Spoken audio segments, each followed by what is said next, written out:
question marks. We don't know. Khamzat just shoots from like 15 feet away. As exhausted as anybody can be in the third round. This is a 5-rounder. In your first round, I am going to meet you in the middle. We are going to wrestle. We can wrestle that first round, the whole first round. And then we come out in that second round, we'll see what we feel like. And we can wrestle you have around a minute left in that second round. And then we're going to fight my fight. Then we're going to wrestle on my terms. And then we're going to... Joe Rogan has issued a strong warning about Dricus Du Plessis stepping into the octagon with Khamzat Chimaev, raising serious doubts about whether the reigning middleweight champion can stop what Chimaev does better than anyone else in the division. The conversation gained traction during Rogan's discussion of UFC 312, where the South African champion successfully defended his title in a rematch against Sean Strickland. Du Plessis secured a clear unanimous decision victory, extending his undefeated UFC record and pushing his active win streak at middleweight to 9, the longest in the division. Still, despite his dominance, Rogan and others remain unconvinced that Du Plessis can maintain that level of success when Chimaev is standing across from him. In response, DDP said, Khamzat has a gun, and I have a tank when it comes to strength. Last time I checked, Khamzat ragdolled, dismantled, and broke the jaw of the same man who took you down and controlled you in the very first round of your fight. But yeah, bro, you're the tank. Whatever helps you sleep that night. Du Plessis had already faced Strickland earlier in the year at UFC 297, where he narrowly edged out a split decision to win the belt. This time, however, his victory was far more convincing, showcasing cleaner striking, better control of the pace, and several moments where Strickland appeared clearly frustrated by the South African's rhythm. But that was Strickland, a fight that mostly stayed on the feet, where Du Plessis excels. The real issue is that Chimaev doesn't fight. Like Strickland, he doesn't just walk forward and box, he launches himself at opponents like a missile, bringing chaos through explosive takedowns from impossible distances and relentless pressure that leaves no room to reset. That's the threat Joe Rogan sees looming on the horizon. And just last year, who do you see taking the belt at 185? At 185? Listen, I told you guys, don't sleep on Khamzat. When he was fighting Robert Whittaker, everyone said, oh yeah, Whittaker's going to get him. Don't sleep on him. Khamzat's extremely talented, extremely strong. He can shock anyone. But Dricus Du Plessis, you can't sleep on him as well. He's a champion for a reason, taking out 3 champions back to back to back. So, hey, respect to all those guys. I respect every one of these fighters. You know, I know people at home. Can Dricus stop that takedown? Rogan asked, genuinely unsure. He didn't choose a side or predict a winner, but his tone made it clear he sees Chimaev as a different kind of threat. Rogan described how Khamzat can shoot from 15 feet away and still get to your legs before you even have time to react. That rare combination of speed, timing, and raw strength at 185 pounds is what truly sets Chimaev apart. Rogan also noted how much healthier Chimaev looks at middleweight compared to his days cutting to 100 certainty, where the weight cuts were visibly draining him. Now, with a fully filled out frame, Chimaev isn't just strong, he's explosive and capable of maintaining that explosiveness over 3 or even 5 rounds. Is Khamzat going to be able to take me down? Absolutely, he'll be able to take me down. This is how a fight works. I would hope so. Isn't he like some Swedish champion or something? I would hope he could take me down. He has to deal with me on the ground. He has to keep me. Can I take Khamzat down? Absolutely. Am I going to take Khamzat down? Absolutely. I'm not scared of Khamzat wrestling. I'm not evading. I'm not trying to stay off the ground with Khamzat. That's the mistake everybody makes. Former UFC fighter Matt Serra chimed in, questioning whether Du Plessis has ever faced anyone with wrestling skills even close to Chimaev's level. Rogan didn't hesitate. No, he replied, firmly, adding that Khamzat operates at the highest level of grappling in the sport. While he acknowledged that Du Plessis is a dangerous fighter and a complex puzzle to solve, Rogan emphasized that this is an entirely different kind of challenge. The message was clear. Du Plessis has never had someone grab hold of him the way Khamzat likely will, and once that happens, everything about the fight could change. Wanted to get your thoughts on Dricus as a champion, his run so far, and what do you make of his grappling? Well, dude, how I done with this guy, Rob, how he done. Rob took him down. Rob took him down, so there is salam alaikum. Brendan Schaub, another former fighter and longtime commentator, offered a different perspective, giving Du Plessis the edge due to his relentless pressure, impressive gas tank, and sheer toughness. That's where the debate now stands. The UFC has confirmed that Khamzat Chimaev is next in line for a title shot. Dana White made it clear when asked, saying, obviously, he's in line. That officially locks the fight in. The date is set for August 16th at UFC 319, where Du Plessis will defend his middleweight belt against the undefeated Chechen. Now UFC 319.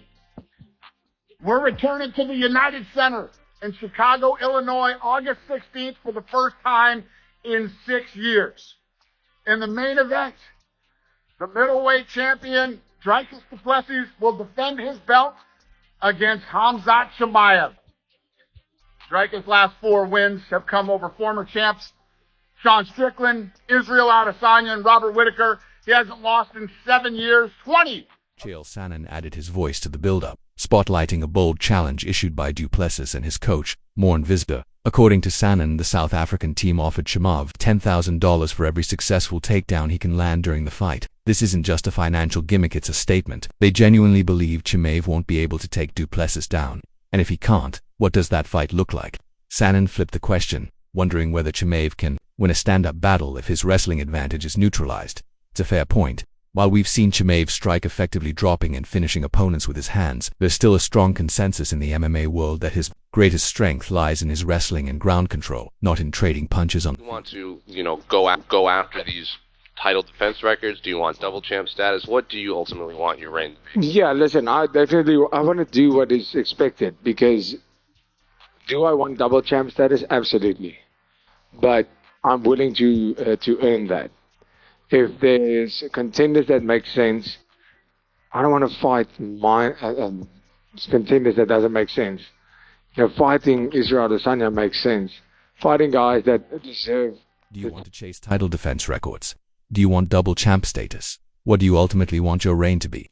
In response, Du Plessis made his intentions clear. He absolutely wants to achieve double champ status, but only if it makes sense. I'm willing to earn it, he said, emphasizing that he doesn't want to face contenders who haven't earned the shot. He pointed out that fighting someone like Israel Adesanya makes sense, as do worthy challengers. Former champion Robert Whittaker, who has shared the cage with both men, offered his own insight. Du Plessis shocked the MMA world by stopping Whittaker with strikes at UFC 290, while months later Chimaev submitted Whittaker in the first round. Having faced both styles, Whittaker slightly favors Du Plessis in the upcoming title fight, but stresses that the outcome hinges on whether Chimaev can finish the fight on the ground. If Chimaev takes Du Plessis down but can't secure a submission or do serious damage, Whittaker believes Du Plessis will get back up and take control in the later rounds. That's the question analysts and fans are now obsessed with. Can Du Plessis survive the takedowns and drag the fight? Can get done the first round and a half maybe. I just think that thing goes past the third and DDP takes over. I think he KOs him. I think Khamzat is a better striker, and I think Khamzat's a better wrestler. And I think DDP is a killer, but I think it's Khamzat's time.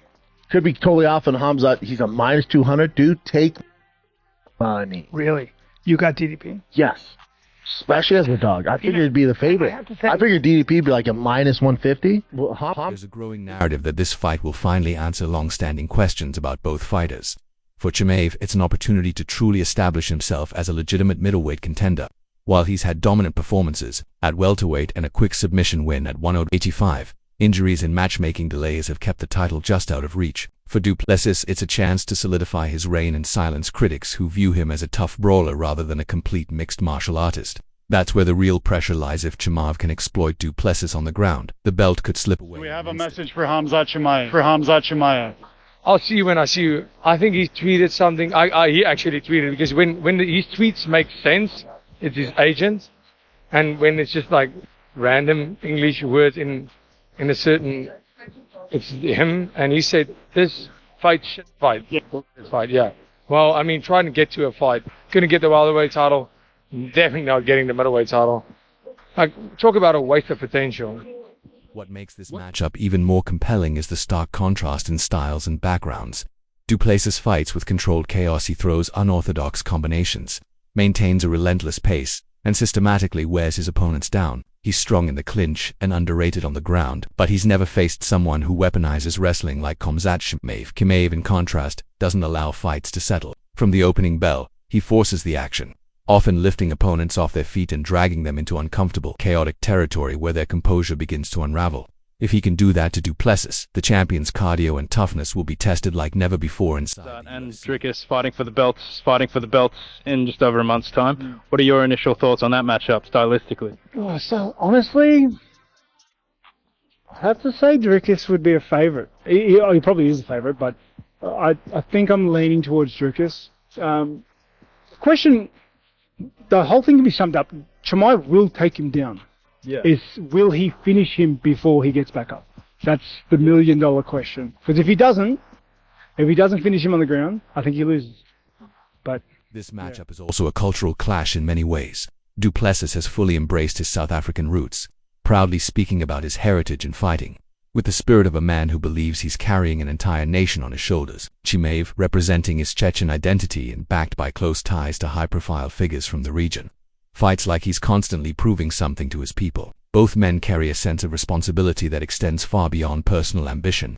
That's part of what makes this fight so highly anticipated. It's not just about rankings or stats. It's about dominance, about who imposes their will, who breaks first, and who walks away with gold strapped around their waist. Trained with both of them. He said there's going to be an early storm by Chimaev, but he believes Dricus can sustain the storm, and each passing minute favors Dricus. Now, when he's talking about his conditioning, you asked me about that fight 2 years ago or a year ago, even 6 months ago. I would have quickly dismissed it towards Chimaev. I would tell you Chimaev every single round. But I don't feel that way anymore. I feel and I'm seeing what other people are feeling and seeing. The greatness of Dricus, it is something that is now not only witnessed, but recognized. Arman Tsarukyan has had first-hand experience on the mat with Khamzat Chimaev, and now that they've trained together, his outlook on Chimaev's future is crystal clear. The top lightweight contender, who once faced Chimaev in a grappling match last December, has since joined forces with the Chechen powerhouse to help prepare him for the biggest fight of his career. According to Tsarukyan, Chimaev looks sharp, healthy, and full of energy. He firmly believes this is the moment Chimaev finally becomes UFC champion. Speaking on the Jax podcast, Tsarukyan emphasized that he's not just a spectator in Chimaev's camp but an active member of the inner circle, contributing wherever he's needed, whether it's wrestling, striking, or just pushing through the grind. Coming from someone like Tsarukyan, whose own rise has been built on relentless pressure and an unforgiving pace similar to Chimaev's, that kind of endorsement holds serious weight. Now it's my time. Yeah, don't run too much. Let's wait, man. While many are already penciling in Khamzat Chimaev as the next UFC middleweight king, not everyone sees an easy path to the title. Former bantamweight champion TJ Dillashaw, speaking on the same Jax podcast episode, offered a much different perspective. Dillashaw doesn't question Chimaev's talent. He fully acknowledges the power, pressure, and raw aggression that have made Chimaev one of the most feared fighters in the UFC. However, he believes the outcome of this fight won't come down to skill, but to how far Chimaev is pushed in training. Dillashaw stressed the importance of reaching the red zone, the stage in camp where the body is overwhelmed, lactic acid builds, and the mental threshold for fatigue is pushed to its limit. According to him, that's where Chimaev needs to break and rebuild. If he doesn't reach that point in training, Dillashaw fears he won't be able to endure the later rounds against a relentless warrior like Du Plessis. Promised me, like I said before, Gilbert Burns. So, and with this guy against this guy, and fight for the title. I'm not after title, I know all hates UFC, Just smash somebody, make money, be happy, I finish everyone, stop everyone, give now all bills, so. Dillashaw warned that if the Chechen fighter isn't conditioned for a fight that goes deep, he'll run out of gas, and once that happens, Du Plessis could take over and finish him. He went even further, saying he'd only bet on Chimaev. He knew for certain that he's being pushed to the breaking point regularly in camp. It's a mindset shared by many elite fighters. Iron sharpens iron, and you have to lose in the gym to win in the cage. Without that kind of intense pressure and training, Dillashaw believes Chimaev could hit a wall during the fight. And with Du Plessis known for keeping a relentless pace across all 5 rounds, that's not a scenario Chimaev can afford to face unprepared. Khamzat Chimaev. How do you feel about this fight? Everybody know I used to work with Khamzat. I love the guy. After COVID, it really messed him up. One of the craziest things I've ever seen. Throwing up like blood. As far as I know now, he's in Russia. He's in camp. He's focused. He's a superstar. He's one of the biggest stars in the UFC. When you have this kind of pressure, sometimes people doesn't know how to handle it. It's hard to bet against focus Khamzat, healthy Khamzat. I think he can beat anyone on any given day. His talent, his technique, Khamzat. If you go to the 3rd and 4th and 5th round, how this fight can It's not as clear-cut as it once seemed. Du Plessis isn't just another name for Chimaev to run through, and the idea that he couldn't hang with someone like Alex Pereira now feels far less certain. Du Plessis himself hasn't been silent either. The South African champion has continued to grow in confidence with each performance, and his latest statement on social media made it clear He's not buying into the Chimaev hype. In a pointed Instagram message, he warned that anyone stepping into the octagon with him is in for a unique and painful experience. While he didn't dismiss Chimaev's skills, he emphasized that he brings something different, something opponents can't prepare for until it's too late. The message carried a quiet menace that has become Du Plessis' trademark, ending with a chilling reminder: in South Africa, they're built differently. Good enough to defend the takedowns of Chimaev? Let's go further with it. Is he good enough to take Chimaev down? I've never seen Chimaev lose a stand-up fight. I'm watching how good Dricus is at a stand-up fight. Do you believe that Chimaev can tackle this man? Chimaev has gotten on top of everybody with no exception inside of 5 minutes. And you guys remember the Robert Whittaker fight? He came right across the ring, got him right down right away. Chimaev versus Dricus feels different. Oh, Dricus Du Plessis, world champion. It's not quite as obvious that he couldn't go with Alex Diaz. It's not quite as obvious as it felt. Could Chimaev use that same style against someone as gritty as Du Plessis? Absolutely, he could take him down, no question. But the real issue is whether he can keep him down. Du Plessis is known for his scrambling ability and refusal to stay grounded. He doesn't accept bad positions easily, and he's constantly working to get back to his feet. So while Chimaev might succeed in landing takedowns early, the real test will be maintaining control against a guy who thrives in chaos and never stops moving. That's what makes this matchup so fascinating. Pull that same style against Dricus Du Plessis. I will say this. 1,000%. Yeah, 1,000%. Could he get him down 100%? But could he keep him down? The guy likes to scramble. Khamzat is hell in that first round. He is hell when he's dry like that and he's big and strong. Well, I think he can do that to Dricus. I think 100% he can take Dricus down. Really? I think he can keep him down. But really, come on. I don't know if he can get Du Plessis has been thoroughly tested in the UFC. He's battled through bloody wars, including 2 intense fights against Sean Strickland, both of which he won, and stopped former champion Robert Whittaker with strikes. Time and again he's been doubted and overlooked, yet he continues to find ways to win. His style may be unorthodox, even chaotic, but it's effective, and more importantly, it holds up across 5 grueling rounds. That's where the biggest questions about Chimaev remain. He's never been pushed into the deep waters of a main event war. Never been forced to grind for 25 minutes against someone who refuses to break. That's what makes UFC 319 such a compelling clash. It's not just about skills, it's about pressure, fatigue, and who can still execute when everything starts to unravel. So please subscribe to my channel for more updates and news. Thank you.